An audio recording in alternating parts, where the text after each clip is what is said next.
Well, it was kind of a gradual thing, but I mean, I started composing just for fun, literally as a hobby when I was about 25 years old.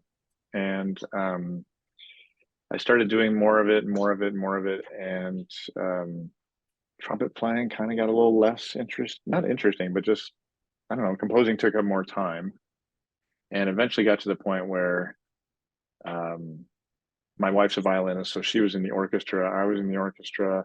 We had a family of four children. I'm writing music quite a bit at a certain point, and we just felt like something needed to change because we were going crazy.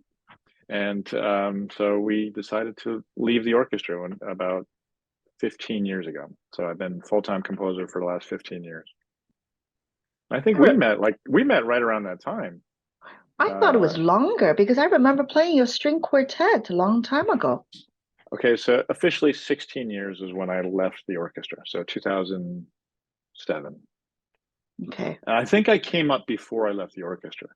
I think that was like 2005, maybe, or something like that, maybe. in Lockport, my hometown. Right. Yeah. Yeah. But even at that, if that was before I left, even at that point, I had no idea that I would eventually quit the orchestra. It just one day, my wife said, "What do you think if we just left and moved back to Illinois and you could compose full time?" And here we still are. So, Wow. Yeah, I think it can't be an easy decision, right? I mean, in hindsight, it's totally crazy. I mean, it's nuts. We were, four kids under the age of 10 and two salaries in an orchestra. You know how long we all want to get in an orchestra, right? And we just said, nope, let's let's let's give this composing thing a chance. But I don't know. Once we moved here, it was clear that we wanted to stay here because my wife and I are both from this area, and we were in the Naples Philharmonic where you just were. Right. That's where we played. So and you might say, why would you move back to Chicago? You know, because Naples is kind of pretty. But I mean, once we got here, it was a done deal. We wanted to stay, so figure out how to make it work. Did it take some time or composing just took off right away? I wouldn't. I'm still waiting for it to take off. No, no. I mean, it was. I'm. I was very interested in making it work. However, I mean, I just would keep trying to engage with new projects and new projects, and luckily, I mean, to be fair, we were living with my wife's father for a year, so that eliminated the need to have to pay a mortgage for a year, which was fantastic. But then after that, we moved into a house and had to get kind of busy after that. But I don't know. I've enjoyed every minute of it. I love trying to figure stuff out. So here we And are. mostly it's a commission, right? Your Yeah. compositions, yeah. And I remember the trombone concerto Hmm. with the CSO and all that. So big commissions too. That was kind of fun. That was a crazy time for you guys. You guys had a lot going on. You had just come off the strike, and Right. there was a lot going on at that time. But I had grown up looking at that stage. So yeah, I went to so many CSO concerts when I was a kid because I'm from here, and so to actually have that piece done there was pretty cool, for sure, Yeah. Yeah, it's for sure. amazing. How often has that piece been played after that? Well, unfortunately, COVID happened right afterward, Mm. and so it's been done in recital format, but I haven't done hasn't been done with another orchestra yet. And I might be redoing it for like wind ensemble. You can have things done Okay. easier in the wind ensemble world. Hmm. But I also wrote it for a big orchestra, which is probably not the smartest idea because orchestras that have smaller people, in their core or whatever, can't do it. It's too expensive. Hmm. But I had the Chicago Symphony to work with. I wanted to, That's right. I wanted to write for everybody. So Well, it comes back to sort of like even this piece, Martha Uncaged, right? So the original version is a much larger version. And this, I assume it's the first arrangement that you made of that piece, right? other than a piano reduction, yes, Right. Okay. yeah. So in a way, I mean, we had a reason to do it, but does that help in terms how mobility and how easily it could be programmed? it should for sure, because the original version, there's another trumpet concerto by Jolivet, and it uses this really wild, not wild, but really cool instrumentation of 14 players, but it's like half wind ensemble, half orchestra, percussion. It's like for anybody to perform it, it's not very practical, right? You just have to Hmm. gather all this kind of strange mix of players. So having this version will hopefully make it, more portable, more practical for future performances. Yeah. I mean, the original version is excellent. And I hope with the trio version, we can still pull a lot of the same color and character. You lose some, right? I think it's you just can't help it. The piccolo is a piccolo, and you Yeah, can't imitate the sound to, yeah, yeah, and you don't, and there's no percussion, stuff yeah. like that. But I'm sure it'll be great. I'm not worried. Yeah, no, I think it's great. I mean, it's only when you know the original version and then you have a comparison. Obviously, you know both versions. So I wondered if you felt you wished that there was more to be done with the smaller version. I don't know. I mean, sometimes, an intimacy of a new version also has its special place. If you think of like Appalachian Spring, there's a 13 player version, which has that sort of beautiful sound to it. Then you have the big orchestra version, which is totally different, right? So, Right, that's true. um, hopefully it'll just be different rather than better or worse. Hmm. Yeah. Yeah, because I've been studying the piece through the full version. Obviously, there's no reduction recording. So Right. after this performance, there will be one. So that would Yeah, help. Yeah, exactly. yeah. Yeah.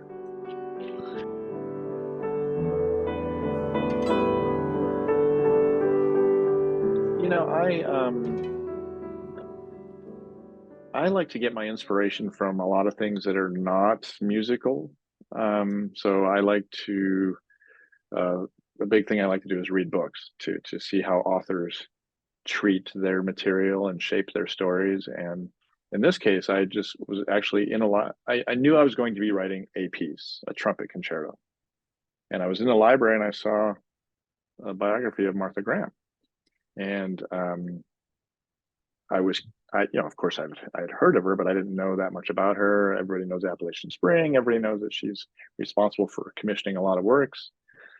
And I just read this book and found her story really compelling. And while I was reading it, I was like, huh, I think there's music in this story. So I set about sort of uh, uh, chronicling her life. What's the word I'm looking for? Anyway, telling this, Chronologically? yeah, just kind of telling the story of her life through the five movements of this piece. And to me, it just sparked an inspiration that I didn't have otherwise. So I was very interested in seeing where it would go. Hmm.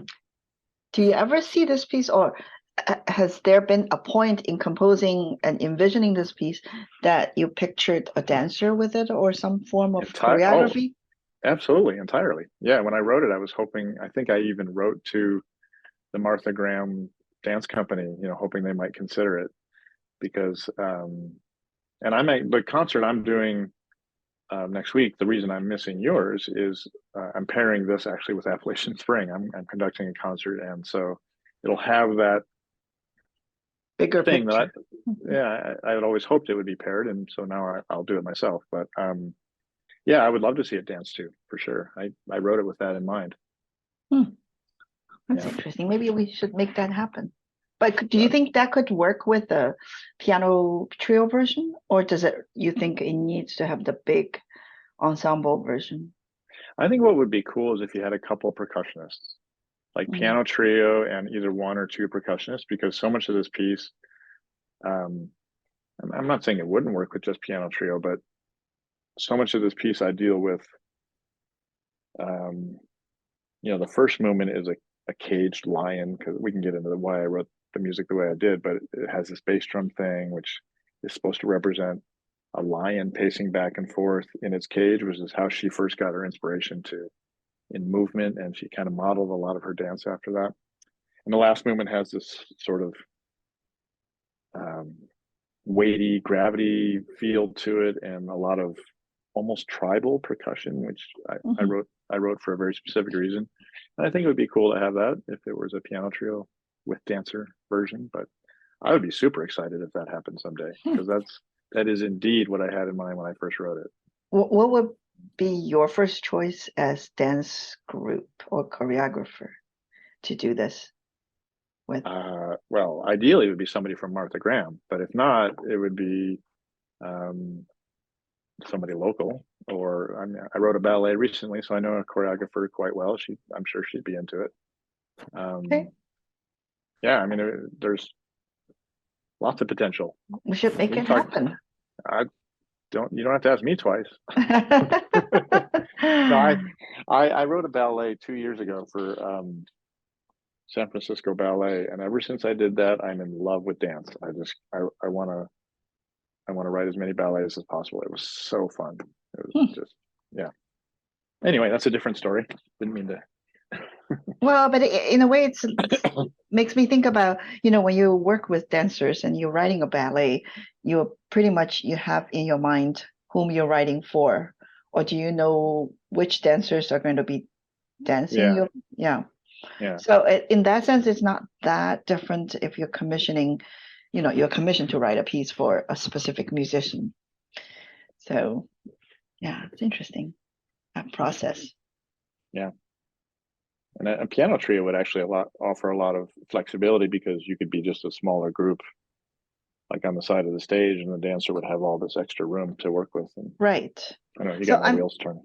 we talked about recording this piece.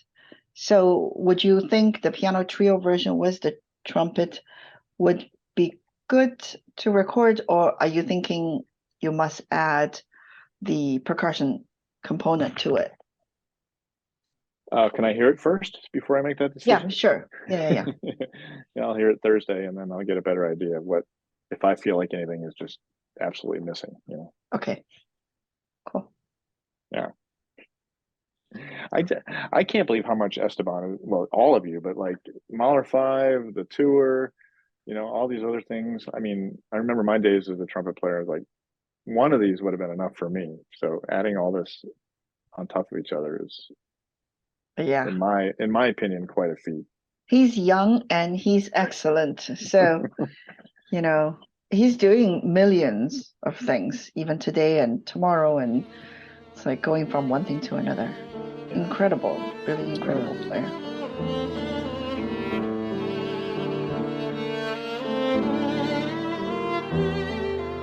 Um, well, it's a 5 movement piece, and the first movement is called Caged Lion, which for somebody who doesn't know Martha Graham, you might say, why is it called Caged Lion? And it's actually in the first chapter of the biography I read, um, where I think it was when she was still in New York before she moved to California. She was watching a lion actually pacing, going back and forth in its cage, as we can all imagine, right? They just go back and forth and back and forth.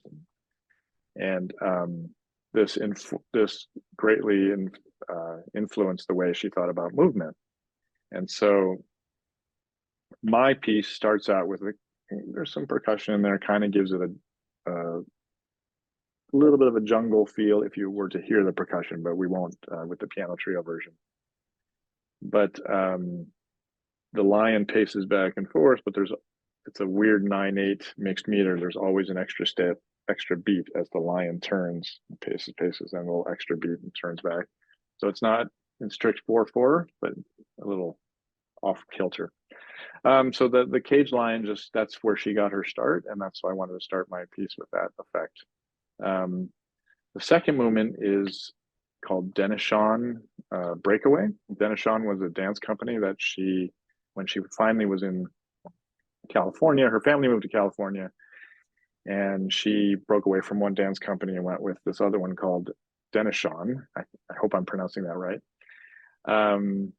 But so the second movement is like a tarantella, and I should say there's always a Martha motif in every movement. It's kind of hidden sometimes, but every movement has it in there somewhere. This little 4-note Martha. I said Martha Graham motif, and so that second movement is this kind of fast-paced tarantella thing that suggests breaking away and freedom and all these sorts of things as she starts a new tradition, a new dancing life.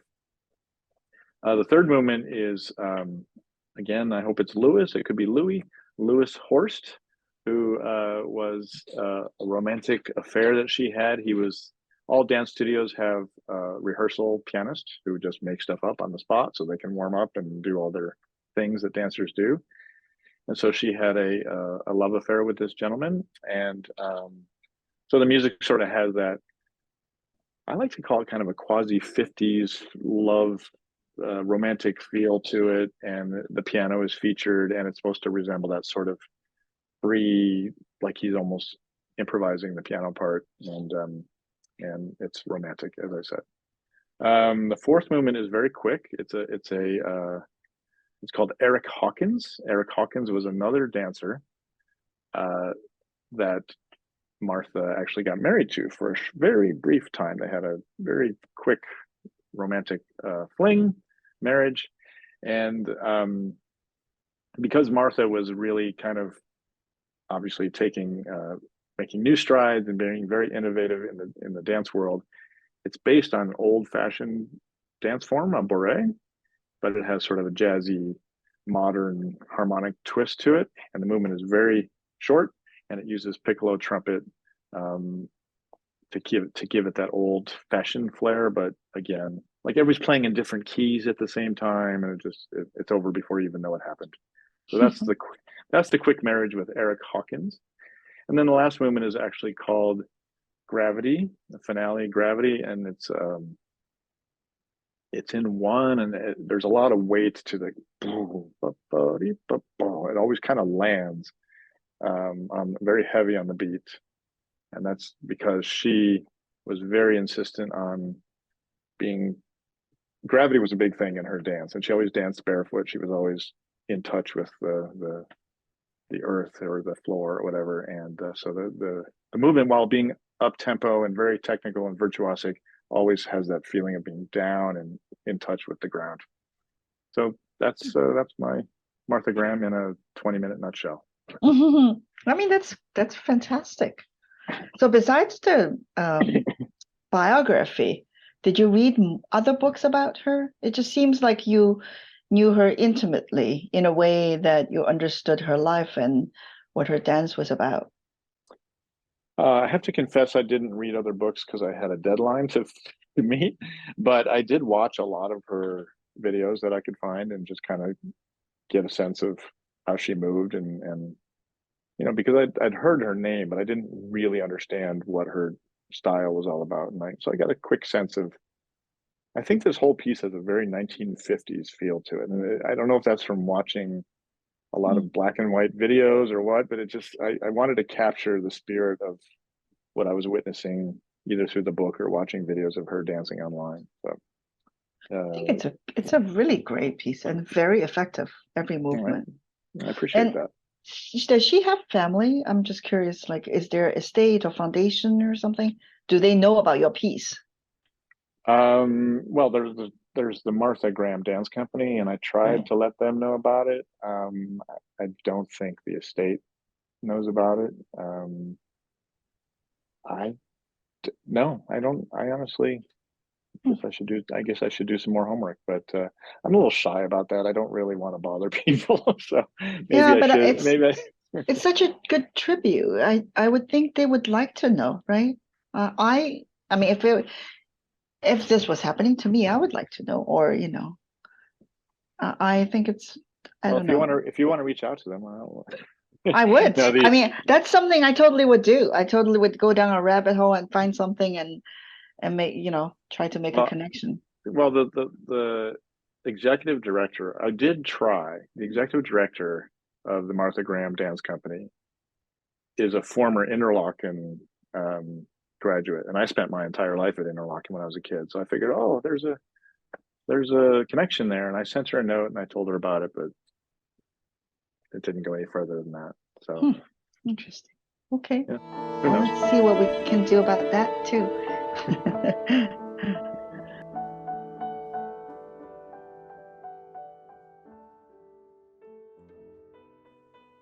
Thrilled, of course. I mean, it's look. I mean, this is the Chicago Symphony we're talking about. This is deemed not only the Chicago Symphony, but like esteemed members of the Chicago Symphony. So, I've heard them play, obviously, and to have my music, how do I say, under your fingers? Is that the proper way to say it? In your hands, under your fingers, this way and this way. It's super cool. This is the orchestra I grew up listening to. So any relationship I might have with the orchestra or people in it is thrilling. And obviously, she's a superhuman too. So I I can't wait. I'm so excited to hear it. I'm nervous to hear it because it's this piece that's been it's a big piece of music. It's 20 minutes. It's been not played a lot because of the reasons we've already talked about, just because of the weird. Oh, and we have a dog making him. Just because of the weird instrumentation, it's not something that lends itself to being played a lot. So hopefully this will take in a new direction. And May I ask, why was it originally scored for that instrumentation? Was that, you were approached that way, or you imagined the sound? I'm probably I tried to be proactive in making it more performable, but it actually backfired. So or I think it might have backfired. The instrumentation is the exact same as the Jolivet trumpet concerto for 14 players and solo trumpet. And I was like, wow, okay, well, if they're going to do the Jolivet, then here they'll have the instrumentation and they could do both on the same program. No trumpet player would ever do that. It's too much work and it's too much, it's just too much music. And then, so if somebody's not going to do that, just getting all these instruments together is really, unless an orchestra were to do it, it's just not practical. So it sort of backfired. And admittedly, the solo trumpet part, I don't know if Esteban said anything. It's pretty challenging. It's not something that a lot of trumpet players are just going to pick off and have it. Yeah. A lot of big range jumps and all that. There's a lot of stuff. Yeah, for sure. Yeah, and he walked in with like 3 trumpets, plus a metronome, plus a cup of something, and it was already like a big production. So yeah, it's. I think he's having fun. Obviously he's so virtuosic, so nothing is impossible for him. But even it's like he has to remember which trumpet, which one. So well, plus he's doing a million things every day, so he has to make sure he has the right music and the right trumpets, and all yeah. And we're on the same program. We're doing the Saint-Saëns septet, which has an E flat, so it will add another trumpet to it. So, right. And then I think he was doing the tuning of one of the horn, and you have to pull it out for the pitch. And he said, "Well, I think it's roughly here." And then he played a few notes. It's a little high, and then he said, "So even that, I think it's challenging, right? You have to switch pitch on the same instrument." Yeah. So yeah, it's almost like when we do Mahler or something that requires tuning down the instrument, and you can never get the pitch up. So.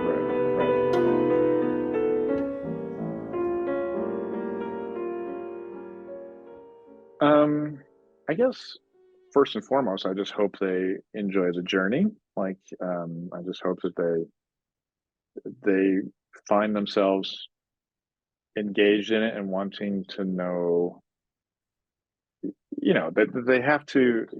It's not so intellectually challenging that they'll get tired focusing on it, I don't think. But at the same time, it's not just like bubble music that they don't have to focus on, just stuff that will engage them to think about what they're listening to. And maybe even if they don't know much about Martha Graham, they might be inspired to say, oh, what was she all about? Let's go check out more about her, because she was really quite extraordinary. Apparently she wasn't the easiest person in the world to work with. She was very demanding. She was very hard on her students and with her company. And I think some of that's in the music too. It has that kind of, some of it's a little bit austere. But I think, if people just become curious, then I'd be a happy composer, and I know the performance will be great. So that's always comforting as a composer.